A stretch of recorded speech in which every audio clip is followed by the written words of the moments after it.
ഹൂതികളുടെ missile ആക്രമണത്തിൽ യഥാർത്ഥത്തിൽ വലഞ്ഞിരിക്കുകയാണ് ഇപ്പോൾ ഇസ്രയേൽ. രാജ്യത്തിന്റെ ഹൃദയഭാഗത്തേക്ക് വമ്പൻ പ്രതിരോധ കവചങ്ങളെ തകർത്തുകൊണ്ട് ബെൻഗുരിയൻ വിമാനത്താവളത്തിന് നേരെ ഹൂതികൾ നടത്തിയ മിസൈൽ ആക്രമണത്തിന്റെ ഞെട്ടലിലാണ് ഇസ്രയേൽ എന്ന രാജ്യം ഇപ്പോൾ നിലനിൽക്കുന്നത്. ഇറാൻ പിന്തുണയുള്ള ഹൂതികൾ കഴിഞ്ഞ ദിവസം അയച്ച ബാലിസ്റ്റിക് മിസൈൽ ഇസ്രയേൽ തലസ്ഥാനമായ ടെൽ അവീവിലെ ബെൻഗുരിയൻ അന്താരാഷ്ട്ര വിമാനത്താവളത്തിനായിരുന്നു കൂടുതലും പതിച്ചിരുന്നത്. മാത്രമല്ല, ഞായറാഴ്ച പുലർച്ചെ നടന്ന ആക്രമണത്തിൽ 6 പേർക്ക് പരിക്കുമേറ്റു. വിമാനത്താവളത്തിന്റെ പ്രധാന ടെർമിനലിനടുത്ത് മിസൈൽ പതിച്ചത് സ്ഥലത്ത് വൻ ഗർത്തമാണ് രൂപപ്പെടുത്തിയതും. കൂടാതെ ഹൂതികളുടെ ആക്രമണത്തിന് കനത്ത തിരിച്ചടി നൽകുമെന്നാണ് ഇസ്രയേൽ നിലവിൽ വ്യക്തമാക്കിയ കാര്യം.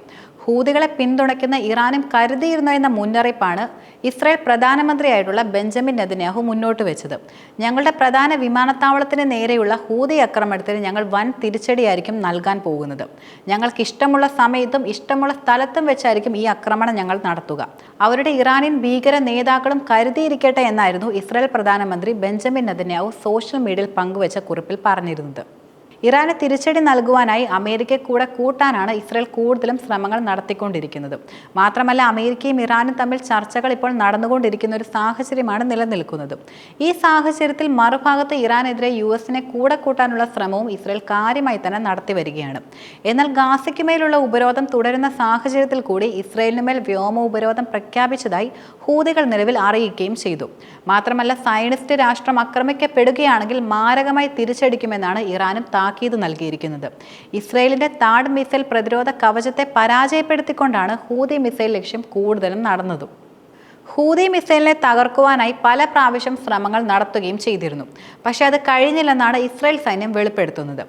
ഇസ്രയേലിന്റെ വ്യോമസേനയുടെ ദീർഘദൂര ആരോ മിസൈലും US-ന്റെ മികച്ചതാണെന്ന് കരുതുന്ന താഡ് മിസൈലുകളും ഹൂതി മിസൈലിനെ തകർക്കുന്നതിൽ യഥാർത്ഥത്തിൽ പരിചയപ്പെട്ടതായി ഇസ്രയേൽ പ്രതിരോധ വൃത്തങ്ങൾ നിലവിൽ അറിയിക്കുകയും ചെയ്തിട്ടുണ്ട്. ഏരിയൽ പ്രതിരോധ സംവിധാനത്തിന്റെ പരാജയം സംബന്ധിച്ചുകൊണ്ടുള്ള അന്വേഷണം നടത്തുമെന്നും അവർ വ്യക്തമാക്കി.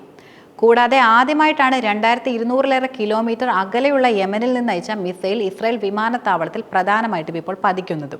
കൂടാതെ ഈ മിസൈൽ പ്രധാനമായിട്ടും എത്തിയത് ജോർദാനും സൗദിക്കും മുകളിലൂടെയായിരുന്നു. കഴിഞ്ഞ നവംബറിൽ ലെബനിലെ ഹിസ്ബുള്ള അയച്ച മിസൈൽ വിമാനത്താവളത്തിലെ പാർക്കിംഗ് ഏരിയയിലേക്കായിരുന്നു വന്നിരുന്നത്. മാത്രമല്ല, ലെബനിൽ നിന്ന് ഇസ്രയേലിലേക്ക് 500 കിലോമീറ്റർ മാത്രമാണ് അതിന് അകലം നിലനിന്നിരുന്നത്. ആക്രമണം നടന്ന 1 മണിക്കൂർ പിന്നിട്ട് കഴിഞ്ഞപ്പോഴേക്കും വിമാനത്താവളം പ്രവർത്തനം പുനരാരംഭിക്കുകയും ചെയ്തിരുന്നു. പക്ഷേ വിമാനങ്ങളൊന്നും തന്നെ സർവീസ് നടത്തിയിരുന്നില്ല. നിരവധി പ്രമുഖ വിമാന കമ്പനികളെല്ലാം തന്നെ ആക്രമണത്തെ തുടർന്നുകൊണ്ട് ടെൽ അവീവിലേക്കുള്ള വിമാന സർവീസ് റദ്ദാക്കുകയും ചെയ്തിരുന്നു. കൂടാതെ ആക്രമണത്തിന്റെ ഉത്തരവാദിത്തം ഹൂതികളാണ് ഏറ്റെടുത്തിട്ടുള്ളത്. ഇസ്രയേലിലേക്കുള്ള വിമാനയാത്ര സുരക്ഷിതമല്ലെന്ന് വിദേശ വിമാന കമ്പനികൾ മനസ്സിലാക്കണമെന്നും അതുപോലെ ഗാസയിൽ ആക്രമണം തുടരുന്നതിനുള്ള തിരിച്ചടിയാണ് ഈ ആക്രമണമെന്നും ഹൂതി വക്താവായിട്ടുള്ള യഹ്യ സാരി അറിയിക്കുകയും ചെയ്തു. ഈ ആക്രമണത്തിന് ശക്തമായി തിരിച്ചടി നൽകുമെന്ന് ഇസ്രയേൽ പ്രതിരോധ മന്ത്രിയും ഇസ്രയേൽ കാട്സും നിലവിൽ വെളിപ്പെടുത്തിയിട്ടുമുണ്ട്. അതേസമയം ഇറാനുമായുള്ള അമേരിക്കയുടെ ആണവ ചർച്ചകൾ ഇപ്പോൾ മാറ്റിവെച്ചിരിക്കുകയാണ്. ഈ സാഹചര്യത്തിന്റെ അടിസ്ഥാനത്തിൽ ഇറാൻ അവരുടെ ആണവ പദ്ധതി പൂർണ്ണമായും ഉപേക്ഷിക്കണമെന്ന് അമേരിക്കൻ പ്രസിഡന്റായിട്ടുള്ള ഡൊണാൾഡ് ട്രംപ് ആവശ്യപ്പെട്ട് രംഗത്തും വന്നു. കൂടാതെ ഇറാന്റെ ആണവ പദ്ധതി പരിമിതപ്പെടുത്തുകയോ അതുപോലെ പൂർണ്ണമായും നിലനിർത്തുകയോ ചെയ്യുമോ എന്ന ചോദ്യത്തിന് ട്രംപ് നൽകിയ മറുപടി എന്നത് സമ്പൂർണ്ണ വിഘടനം എന്നതായിരുന്നു. അതുമാത്രമേ താൻ കൂടുതൽ ആഗ്രഹിക്കുന്നുവെന്നും ട്രംപ് കൂട്ടിച്ചേർക്കുകയുണ്ടായി. കൂടാതെ വൈദ്യുതി ഉൽപ്പാദനത്തിനായി ഇസ്ലാമിക് റിപ്പബ്ലിക്കിന് ആണവ സാങ്കേതിക വിദ്യ ഉണ്ടായിരിക്കേണ്ടതിന്റെ ആവശ്യകതയെ അദ്ദേഹം കാര്യമായി തന്നെ ചോദ്യം ചെയ്യുകയും ചെയ്തിട്ടുണ്ട്. അവർക്ക് ഇത്രയധികം എണ്ണ നിലവിലുണ്ട്. ആണവോർജം പലപ്പോഴും സൈനിക യുദ്ധങ്ങളിലേക്കാണ് നയിക്കുന്നത്. അവർക്കൊരു ആണവായുധം ഉണ്ടായിരിക്കണമെന്ന് താൻ ഒരിക്കലും ആഗ്രഹിക്കുന്നില്ല എന്നും ട്രംപ് ശക്തമായി തന്നെ പറഞ്ഞു. ലോകം നശിക്കപ്പെടുമെന്നതിനാൽ അവരുടെ കൈവശം ആണവായുധം ഉണ്ടാകുമെന്ന് ഞാൻ ആഗ്രഹിക്കുന്നില്ല എന്നാണ് ട്രംപ് കൂടുതലും പറഞ്ഞത്.